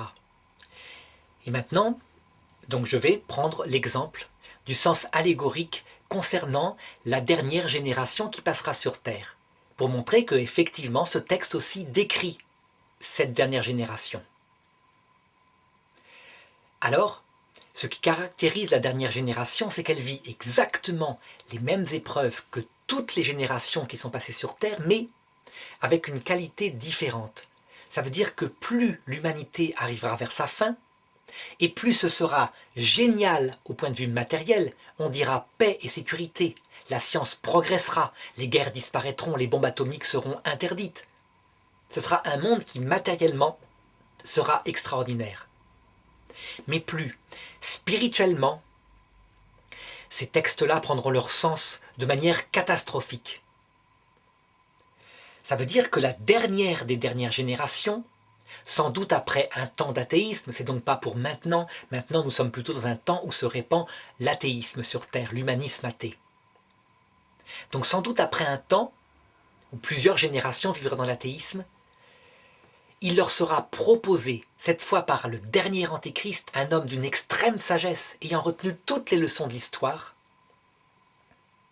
il leur sera proposé le paradis selon l'ange révolté, tel qu'il l'avait proposé à l'homme sur la terre au niveau d'Adam et Ève, à savoir, il y a une vie éternelle, vous ne mourrez pas, vous vivrez de l'autre côté, et vous verrez, en mangeant l'arbre de la connaissance du bien et du mal, ça veut dire en déterminant vous-même ce qui est bien et ce qui est mal, Vos yeux s'ouvriront, vous serez comme des dieux, le maître de votre propre vie. Et c'est ça le paradis. Et il dira aussi, regardez les anciens dieux de toutes les religions qui ont disparu, bouddhisme, islam, christianisme, etc. Toutes faisaient de vous des esclaves. Ce qui les caractérisait, c'était de vous soumettre à un être supérieur qui vous voulait dépendant. C'était pour vous tenir. Le vrai Dieu, à savoir moi, je vois Lucifer, donc c'est toujours, je ne sais pas s'il se présentera comme Lucifer, en tout cas il se présentera comme Dieu, dit saint Paul. Le vrai Dieu vous veut debout. Et donc, on le voit dans une génération qui aura été très angoissée par l'absence de sens ultime à la vie. Dans un premier temps, cette religion-là aura un effet puissant parce qu'elle redonnera de l'espérance. L'espérance d'un bonheur éternel de l'autre côté de cette vie. Parce qu'il y a une chose que ne pourra jamais faire le démon, c'est donner la vie éternelle sur terre. Ça, c'est impossible. Le corps humain est par définition mortel et la Bible le signifie en manifestant l'ange qui se tient à la porte du jardin d'Éden et qui empêche l'accès à l'arbre de vie avec un glaive resplendissant. Alors, ce dernier antichristianisme, en fait, il réalisera ces prophéties-là de manière extrêmement profonde comme jamais on l'aura vu. Surtout qu'à cette époque-là, les grandes religions auront publiquement à peu près disparu. C'est ce que dit saint Paul quand il dit « Vous savez ce qui l'empêche maintenant de se manifester, ce qui le retient. » Ce qui le retient, c'est que les religions sont encore puissantes. Et que s'il se manifestait maintenant, il n'y aurait aucune difficulté à ce que les chefs musulmans ou le pape manifestent du doigt que cette religion-là est celle de Lucifer, l'ange révolté. Alors je reprends le texte et il dit ceci. « Lorsqu'il ouvrit le 6e sceau, il se fit un violent tremblement de terre. » Ça indique un changement radical de monde. On change de valeur. On passe d'un athéisme pratique, matérialiste, à une spiritualité, de nouveau. Et le soleil devint noir comme une étoffe de crin. Le soleil, c'est ce qui éclaire les hommes. Et là, tout d'un coup, ce soleil donne une lumière, une vraie lumière qui éclaire, mais qui en fait est noire. Et les gens, au début, ne s'en rendent pas compte. Mais c'est une lumière qui est noire parce qu'elle ne donne pas la vie. Et ça, je vais manifester comment ça se fait. Mais d'abord la suite. La lune devint tout entière comme du sang. La lune, habituellement, c'est le symbole du Christ. C'est le symbole aussi chez les musulmans de leur religion, de Mohammed par exemple. Si elle devient comme du sang, ça peut signifier que, en fait, les anciennes choses qui révélaient, comme par miroir, Dieu, de telle manière qu'en regardant la lune, on voit la lumière du soleil mais sans s'éblouir. De même, en regardant le Christ, on voit la lumière de Dieu mais sans s'éblouir. La lune devient rouge comme du sang, ça signifie que on ne comprend plus Dieu à travers le mystère du Christ. Ça perd son sens, les gens ne le trouvent plus. C'est comme voilé par ce dernier antéchrist. Et les astres s'abattirent, les astres du ciel s'abattirent sur la terre comme des figues avortées que projette un figuier tordu par la tempête. Les astres, c'est ce qui indique la direction au navire. Et donc spirituellement, ce sont les sages, les philosophes, ceux qui enseignent. Quand les astres qui sont au ciel et qui indiquent normalement, quand ils enseignent bien, la vie éternelle tombent sur terre, ça veut dire qu'au lieu d'indiquer la direction du ciel, ils se mettent à indiquer la direction de la terre. Cette chose-là arrive très souvent dans l'humanité. On voit des prêtres même parfois être des astres qui tombent sur terre. Mais là, concrètement, ce sont les astres qui tombent sur terre et qui indiquent aux hommes une direction mondaine, une vie éternelle qui n'est rien d'autre que la prolongation de la mondanité dans l'autre monde. Parce que en cette terre, on a aussi tout ce qu'on veut quand on veut matériellement. On est indépendants les uns des autres. Et le paradis, entre guillemets, proposé par le dernier antéchrist, c'est la même chose, mais éternel de l'autre côté.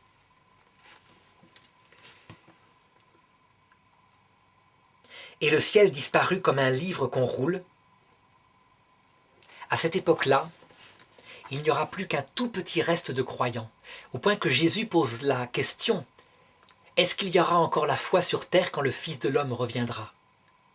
Et la réponse est oui, la foi existera, mais elle ne sera plus manifeste. médiatiquement aux yeux du monde. Ça veut dire que toutes les instances qui pouvaient prêcher le vrai Dieu auront disparu. Mais comment est-ce qu'on peut dire que la foi existera? Eh bien à travers le texte qui termine l'évangile selon saint Jean, sous l'image de Pierre et de Jean. Pierre qui doit mourir martyr, donc il indiquait par quel genre de mort Pierre devait glorifier Dieu, symbolise l'Église dans sa visibilité, qui enseigne, donc le pape, les évêques, les prêtres, etc. Jean, c'est le disciple que Jésus aimait, qui était penché sur sa poitrine, un disciple qui s'est retiré à Éphèse, qui a été plus contemplatif qu'apôtre.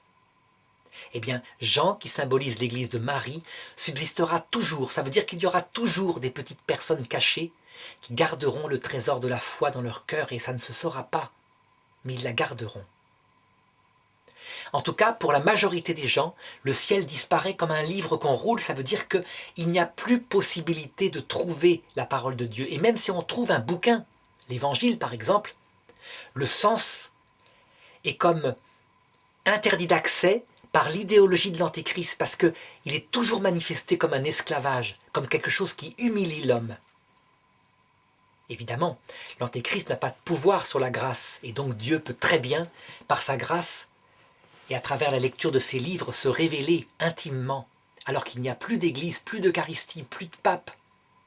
Il peut se révéler intimement à des personnes qui sont l'image de Jean, le disciple qui demeure jusqu'à la fin du monde.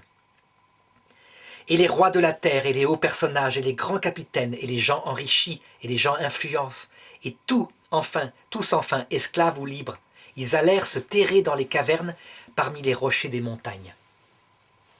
Et ça, c'est ce qu'on appelle la conséquence de la philosophie, de la théologie du dernier Antéchrist. En réalité, très vite, les gens se rendront compte que l'eau que donne ce dernier Antéchrist, donc son enseignement, l'espoir qu'il donne, n'abreuve pas. Très vite, après peut-être un temps d'enthousiasme, on se rendra compte que c'est vain, qu'en fait c'est la proposition de l'angoisse terrible qui règne sur terre, où les gens ont tout mais sont angoissés parce qu'ils n'ont pas de but ultime, mais cette fois en l'imposant pour l'éternité. Et donc très vite, ce monde du dernier Antéchrist est un monde de l'angoisse, du malheur spirituel total, du suicide. Du haut du ciel où nous serons, j'espère, à cette époque-là, nous devrons être proches de nos petits-enfants parce qu'ils vivront par une épreuve la plus terrible qu'on ait pu jamais imaginer. Ça veut dire tout matériellement, psychologiquement, une bonne éducation, une grande culture et une famine totale au point de vue mystique, au point que tous les textes de l'Apocalypse qui décrivent les plus grands malheurs se réaliseront de la manière la pire qu'on puisse expliquer. Pour le comprendre, il faut se rappeler quels sont les 4 degrés de la souffrance. La souffrance physique, c'est par exemple si je me donne un coup de marteau sur la main, le coup de marteau, il m'a surpris, je n'ai pas fait exprès, ça fait mal, je saute en l'air un moment et ça s'arrête là. Le deuxième degré de la souffrance, c'est la souffrance sensible, psychologique. C'est par exemple si quelqu'un me menace de me donner un coup de marteau sur la main, il tient ma main, mais il ne donne pas le coup de marteau. Eh bien, l'idée même de recevoir le coup de marteau est une souffrance terrorisante qui peut être quelquefois plus douloureuse que la pure souffrance physique parce qu'elle vient prendre la tête. Le troisième degré de souffrance, c'est la souffrance spirituelle. C'est par exemple un homme qu'on aurait menacé de torturer avec un marteau, on a menacé de lui écraser la main s'il ne livre pas ses amis. Et cet homme a trahi. Il parle, il a peur du coup de marteau, il livre ses amis, et ses amis sont mis à mort par exemple par Hitler, par les SS. Il est libéré après, et bien toute sa vie, il porte sur sa conscience le fait qu'à cause de lui, ses amis ont été torturés et sont morts. Il n'a pas eu mal à sa main, il n'a plus mal sensiblement, il a une douleur spirituelle de la trahison, il ne se la pardonne pas. Et enfin, le 4e degré de souffrance, c'est la souffrance mystique, mystérieuse. Elle arrive par exemple quand tout va bien dans les 3 premiers degrés que j'ai indiqués. Donc on a une bonne santé, donc pas de souffrance physique. On est équilibré psychologiquement, donc ça va bien, on a une bonne éducation, de l'autorité, de l'amour. Troisièmement, on a une femme qui nous aime, des enfants qui sont bien élevés. Donc apparemment tout va bien, mais il nous manque une chose, on ne sait pas ce qu'on fait sur Terre.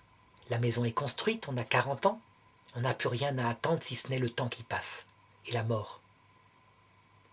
Quelle est la plus terrible de ces 4 souffrances, de ces 4 fléaux qui ont marqué l'univers au cours de son histoire? Quel est celui pour lequel on se jette le plus sous étreint? Bien, en fait, j'ai l'impression que c'est peut-être le 4e niveau, mais peut-être que je m'avance, parce qu'en fait, ça dépend des gens. Il y a peut-être des gens qui, dans une souffrance physique pure, parce qu'ils sont fort sensibles à ça, du coup se désespèrent et du coup se jettent sous des trains. Disons qu'en tout cas, on le voit bien, la souffrance de ces derniers temps, elle est mystique principalement. Et donc elle est la plus terrible, à mon avis, elle est source de toutes les angoisses, alors que tout va bien. Après quoi je vis 4 anges debout aux 4 coins de la terre, retenant les 4 vents de la terre pour qu'il ne soufflât point de vent, ni sur terre, ni sur mer, ni sur aucun arbre. Puis je vis un autre ange monter de l'Orient, portant le sceau du Dieu vivant. Il cria d'une voix puissante aux 4 anges auxquels il fut donné de malmener la terre et la mer. Attendez, pour malmener la terre et la mer et les arbres, que nous ayons marqué au front les serviteurs de notre Dieu. Et j'appris combien furent alors marqués du sceau, 144 000 de toutes les tribus des fils d'Israël, 12 000 de chaque tribu des fils d'Israël. On est ici dans le fameux texte pris par les témoins de Jéhovah dans un sens matériel. C'est-à-dire que pour eux, en lisant la Bible de manière fondamentaliste et sans en voir le sens symbolique, ils disent que 144 000 témoins de Jéhovah régneront avec le Christ et ne seront pas marqués par ces souffrances-là. 144 000 élus, et le chiffre est exact, pas plus. Donc quand on leur fait remarquer que ce chiffre est ridiculement petit par rapport à la totalité des habitants sur Terre, c'est l'équivalent d'une ville comme Rennes, pas plus, eh bien ça ne semble pas les choquer. En réalité, placé comme c'est dans le mystère du 6e sceau, le chiffre est volontairement réellement petit. Il indique que dans toutes les épreuves que peut subir l'humanité, depuis le début de l'humanité, il y a toujours un tout petit nombre de gens qui sont fidèles. Et il ne faut pas croire que c'est différent, par exemple, quand la chrétienté est puissante, comme par exemple au Moyen-Âge où tout le monde est chrétien. En réalité, à cette époque-là, c'est pareil. Tout le monde est chrétien, ça veut dire que tout le monde professe le christianisme, mais très peu ont découvert la profondeur du mystère. Beaucoup le sont pour des raisons de mondanité, parce que tout le monde va à la messe. Beaucoup le sont parce que c'est sa civilisation depuis son enfance. Mais le vrai chrétien, c'est quelqu'un qui est marqué du sceau de l'agneau au fond de son cœur.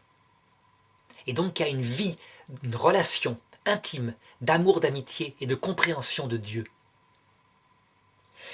Est-ce que ça veut dire que ces 144 000 élus, ça veut dire ce petit reste de gens qui, dans chaque génération, puisque là j'applique le sens allégorique, non plus à la fin du monde, mais je retourne dans le sens appliqué à toutes les générations du monde depuis toujours, est-ce que ça ne veut dire qu'ils ne souffrent pas?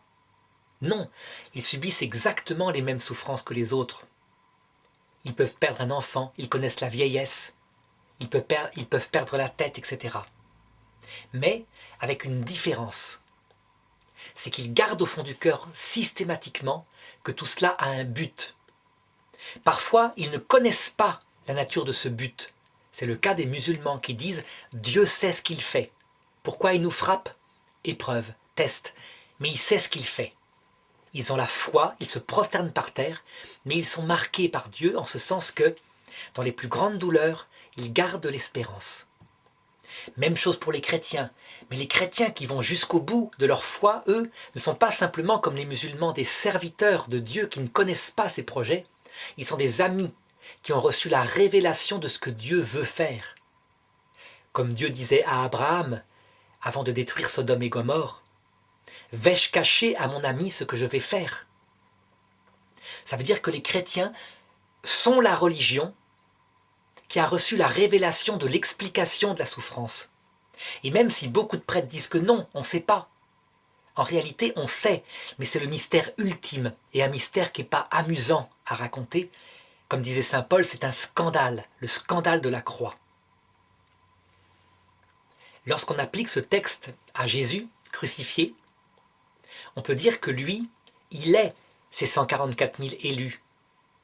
Et à la croix, les deux autres sont ceux qui ne sont pas marqués encore du sceau. Quelle est la différence entre la mort de Jésus et la mort des deux autres? En apparence, pas beaucoup. Jésus connaît lui-même le désespoir. Mais la grande différence, c'est que, au tréfonds de son âme, toujours, il sait que c'est parce que Dieu le lui demande et il le fait par amour pour Dieu. Il sait qu'il sauve l'humanité. Ça va tellement loin dans le désespoir qu'il n'en a presque plus la conscience, mais pourtant il garde au fond de lui cet endroit qui n'est pas malmené par le vent.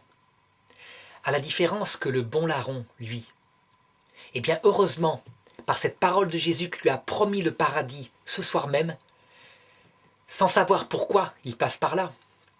Il connaît le désespoir, mais secoué par le vent. Quant au mauvais larron qui n'a aucune sorte d'espoir, qui croit pas du tout ce truc-là, qui prend Jésus pour un doudingue, il est complètement secoué par le désespoir, rien ne le rattache à quoi que ce soit. C'est un sort absolument désespérant. Et c'est pourquoi Jésus dit qu'il faut se charger de sa croix, parce que sa croix est légère. C'est la même croix que les deux autres. Mais quand on sait où on va, quand on le garde même au fond de quelque chose, un tout petit peu de foi, même au fond de la nuit de l'esprit, comme connaissait sainte Thérèse de l'Enfant Jésus, où elle disait « Je ne crois plus que parce que je professe que je crois ». Eh bien même là, il reste au tréfonds du cœur un moment de paix. Et c'est très important, ça change tout. Et voilà que dans le passage suivant, eh bien justement, est donnée l'explication de ces 7 mystères scellés.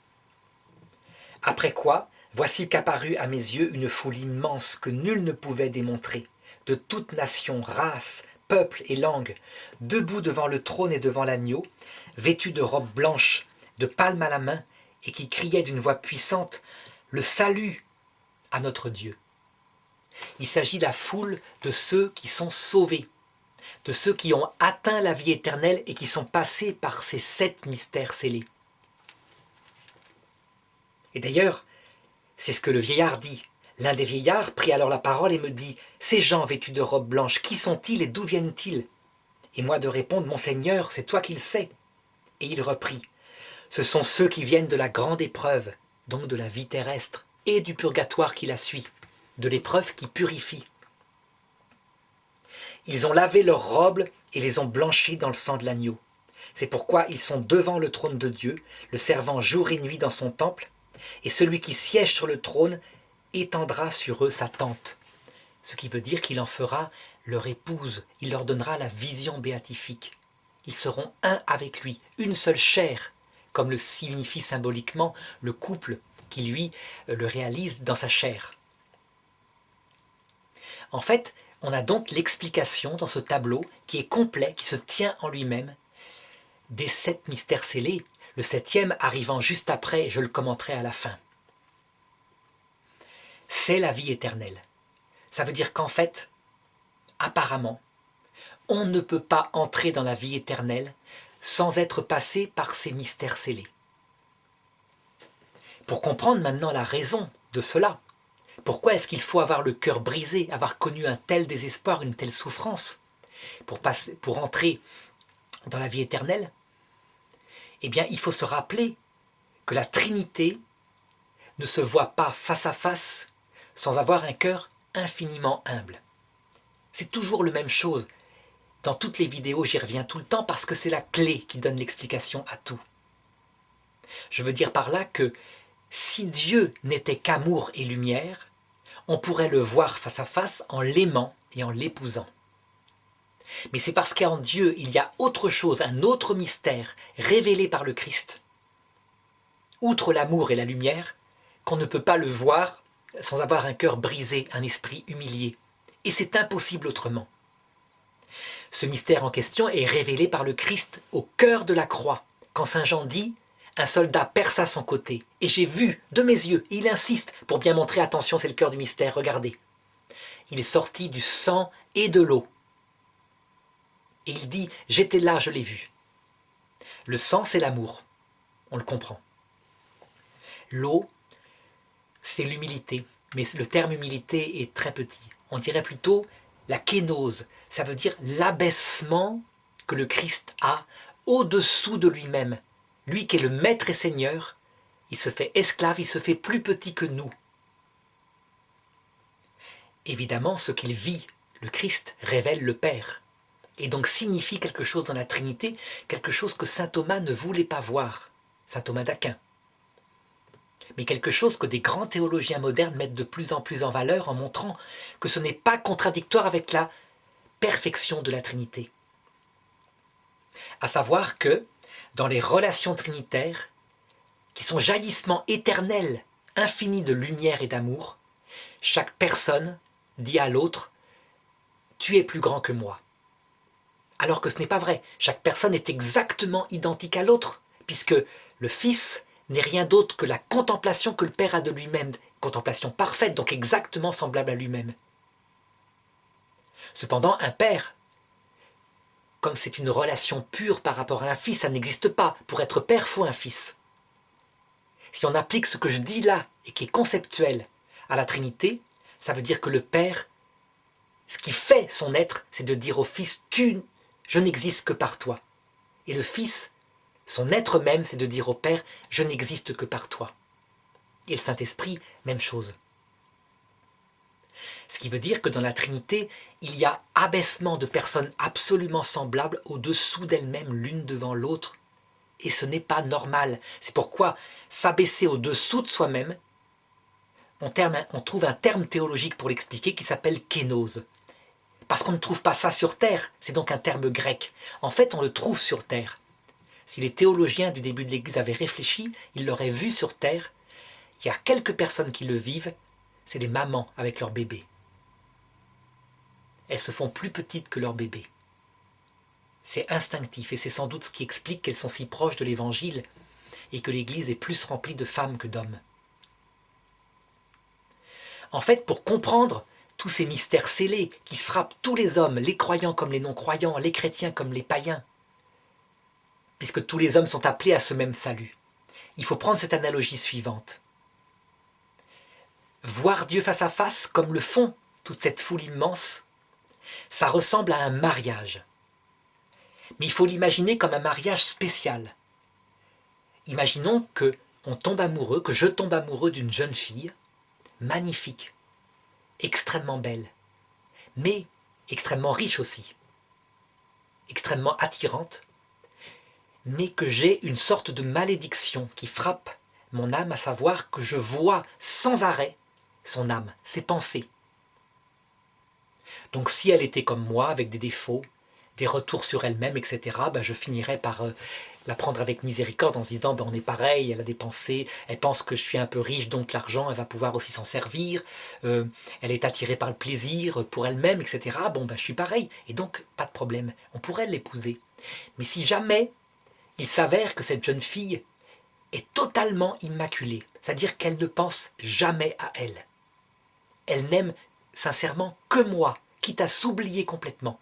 Elle n'a jamais une pensée égoïste, jamais un retour sur elle-même.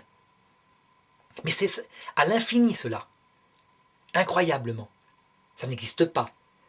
Ou alors il faudrait voir la Vierge Marie, son âme. Mais si cette chose-là était multipliée par l'infini, c'est ce que Dieu est. Eh bien, je ne pourrais pas supporter de vivre avec elle. Non pas parce que je la déteste et parce qu'elle m'énerve, pas du tout. Mais c'est parce que elle manifesterait sans cesse mes propres limites, mon incapacité à être digne d'elle. Je ne pourrais pas supporter son regard parce qu'il me révélerait sans arrêt mon indignité, mon horreur, je ne pense qu'à son argent, je suis attiré par le plaisir uniquement, etc. C'est exactement pareil pour Dieu. On ne peut pas le voir face à face sans être comme lui avec un cœur brisé, parce que sinon on ne supporte pas la vision béatifique. Et c'est pourquoi la Bible dit « Nul ne peut voir Dieu et vivre ». Si le grain de blé ne meurt pas, il reste seul. C'est partout dans la Bible, c'est le secret. C'est l'explication des 7 mystères scellés. C'est ce que le Christ lui-même, qui est Dieu, vient expliquer sur terre en le vivant lui-même, en faisant passer son humanité, qui elle-même ne peut rentrer dans la vision béatifique parfaitement qu'en étant passée par cette mort.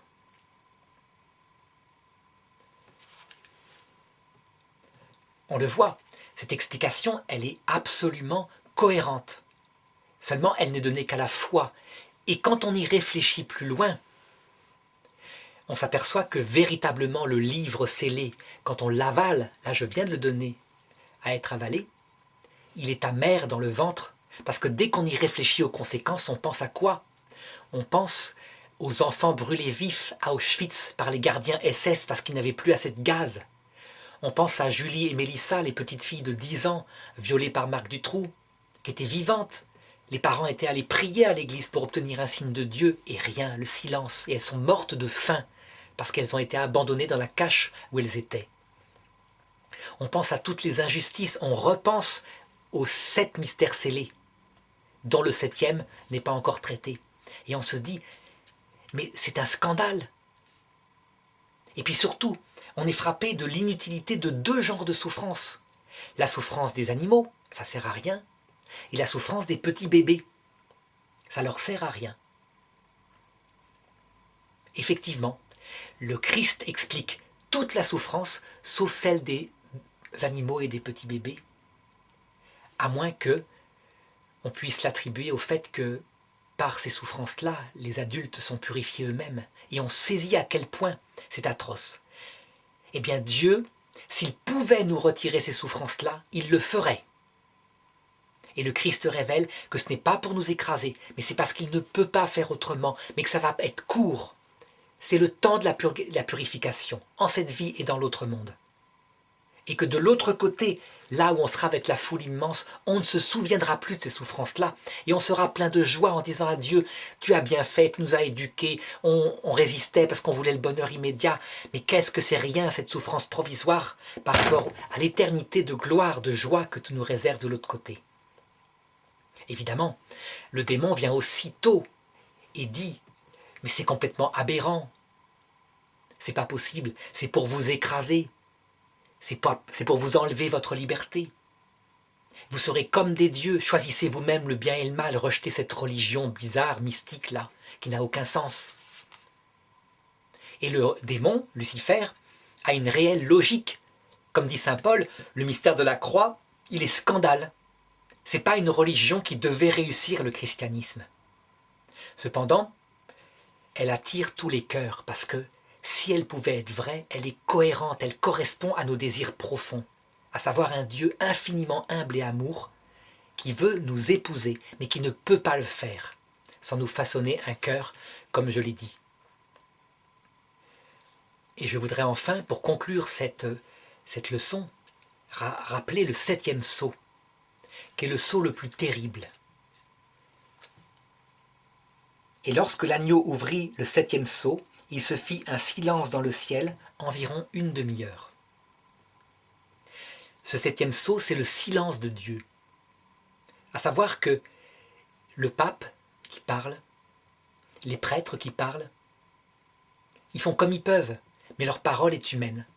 Et puis ils sont écoutés ou entendus par ceux qui peuvent. Quand Jean-Paul II a fait le tour du monde, des millions de jeunes sont venus comme attirés, il a donné un message extrêmement profond, mais les jeunes n'en comprenaient pas un cinquième. Ce que l'Esprit Saint voulait. Ça glissait sur eux, souvent, et puis quelques-uns, tout de même, étaient touchés par la grâce. Et Dieu, pendant une demi-heure, ça veut dire pendant la vie terrestre, une demi-vie, l'autre moitié étant la vie éternelle. Dieu se cache, et apparemment ça ne le gêne pas. Nous on se dit, mais si c'est ça l'explication, il faut que tout le monde la connaisse, tous les jeunes, tous les enfants qui sont pleins d'angoisse. Et nous on se bagarre pour qu'ils essayent de la connaître. Dieu a le temps. Il a le temps. La foi catholique nous dit, il leur proposera ce salut. Il leur sera proposé, nous devons le tenir par le moyen connu de lui. La plupart du temps, à l'heure de leur mort, dans le passage entre ce monde et l'autre. Et lui, il a le temps parce qu'en fait, la génération des personnes athées actuelles, la génération de l'antéchrist telle que je l'ai décrite un petit peu avant, eh bien, ce qu'ils subissent, les 7 mystères scellés, façonnent leur cœur. Certes, elles ne leur donnent pas encore le salut, comme nous, on le connaît puisqu'on a la chance d'être chrétien, mais elles façonnent leur cœur, indépendamment de la connaissance du Christ, dans un cœur kénose, À force de souffrir en n'ayant pas de sens à sa vie, d'errer sur terre, de penser au suicide, le cœur tout petit, tout humble, on l'a sans même connaître le Christ. Et intuitivement, d'ailleurs, quand on voit certaines de personnes très bonnes qui nous entourent, qui n'avaient pas la chance d'avoir la foi, qui ont connu beaucoup de désespoir, qui parfois ont été jusqu'au suicide, on se dit, elle a fait son purgatoire sur terre. On n'a pas entièrement tort. Donc certes, elle meurt à travers un acte que Dieu ne veut pas. Mais leur cœur, ayant connu le fond de la souffrance, est profondément humble, certainement pas préparé à être orgueilleux et à revendiquer leur dignité devant Dieu. Et donc quand elles rencontrent le mystère du Christ, qui les accueille à l'heure de la mort, qui les console, qui essuie leurs larmes, qui leur propose son paradis, quand elles rencontrent Lucifer, qui lui leur dit « sois digne, sois debout, révolte-toi », c'est dans la liberté qu'est le bonheur. Ben, ces personnes-là, elles se tournent vers le Christ. Elles savent ce que c'est que la liberté de Lucifer et ça les a conduits au suicide. Elles se tournent vers le Christ qu'elles attendaient et elles ne le savaient pas. Et donc leur purgatoire, il est extrêmement court. Jésus disait, les prostituées et les pécheurs vont plus vite que vous, en s'adressant aux pharisiens, dans le royaume des cieux. Il est extrêmement court, il se fait devant le Christ, là elles voient effectivement qu'elles ont parfois laissé des personnes qui comptaient sur elles sur terre, qu'elles ont été égoïstes, mais leur cœur étant profondément déjà blessé, elles se repentent très vite, dans la petitesse. Elles ont peu à apprendre au purgatoire, parce que l'amour, il naît face au Christ, et leur cœur totalement humble, il l'est en grande partie déjà par le désespoir qu'elles ont connu. Je voudrais appliquer ce dernier mystère scellé à un sens eschatologique, dont je n'ai pas beaucoup parlé, mais que j'aurais pu entièrement appliquer aux autres mystères scellés, à savoir ce qui se passe dans les purgatoires qui suivent cette vie.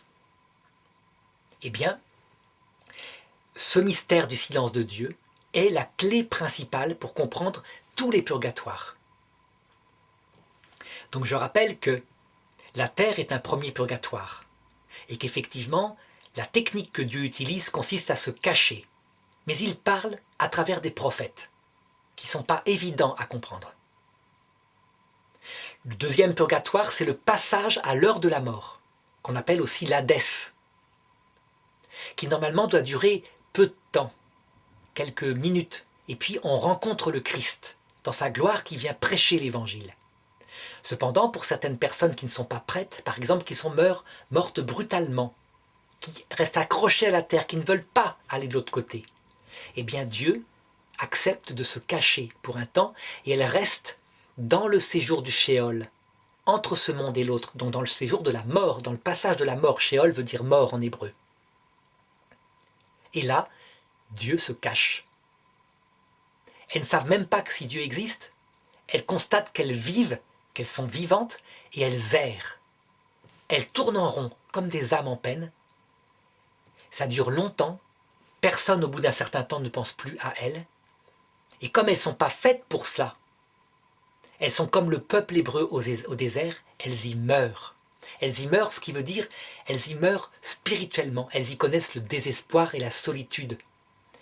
Il faut bien comprendre, hein, une petite jeune fille morte comme ça, qui était faite pour connaître l'amour et qui se retrouve toute seule comme ça, parce qu'elle s'accroche trop à la terre, ça se passe très vite. Eh bien, c'est le même mystère. Dieu permet cela parce que comme ça, elle acquiert un cœur brisé, un esprit humilié. Dans le troisième purgatoire, qui se passe dans ce shéol, avant la mort accomplie, donc dans le passage de la mort, et qui est l'apparition du Christ, que saint Paul décrit comme le troisième ciel, il l'a vécu dans son extase sur le chemin de Damas, là, il n'y a pas le silence de Dieu. Dans un premier temps, parce qu'on voit le Christ et qu'on comprend tout son évangile. Cependant, à un moment donné, on est confronté au démon, qui a le droit, parce que nous devons être entièrement libres de choisir le Christ et donc nous devons avoir un choix alternatif, qui a le droit de nous présenter son monde alternatif sans Dieu. Et donc Jésus se retire, et le ciel se retire un temps. Et Lucifer est extrêmement convaincant. extrêmement attirant, il nous manifeste tout notre égoïsme. Et si on était livré comme cela, on le suivrait infailliblement. Eh bien là, il y a un temps de silence qui dure une demi-heure, c'est-à-dire une demi-mort. Le temps de la mort, à moitié, est réservé à Lucifer. Mais dès que, voyant qu'on va suivre Lucifer, tant la tentation nous correspond, on a un petit appel vers le Christ ou vers sa mère, la Vierge Marie, ou vers un saint, aussitôt, il revient.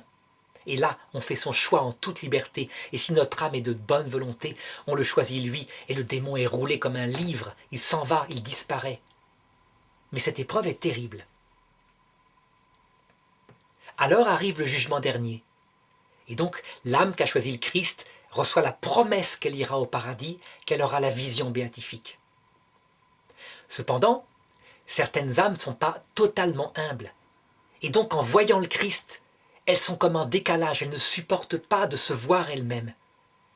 Et donc elles disent, par amour, un peu comme Zachée, « Je veux me séparer de toi un certain temps parce que je t'aime, tu vas voir, je veux devenir digne de toi. » Et le Christ leur répond comme à Zachée, « C'est merveilleux, fais-le, le salut est entré dans cette maison. » Et donc plein de zèle, l'âme du purgatoire, parce qu'il s'agit maintenant du purgatoire, se sépare de Dieu, de Jésus, des saints, et se met dans un lieu de solitude, au début pleine de zèle et d'enthousiasme.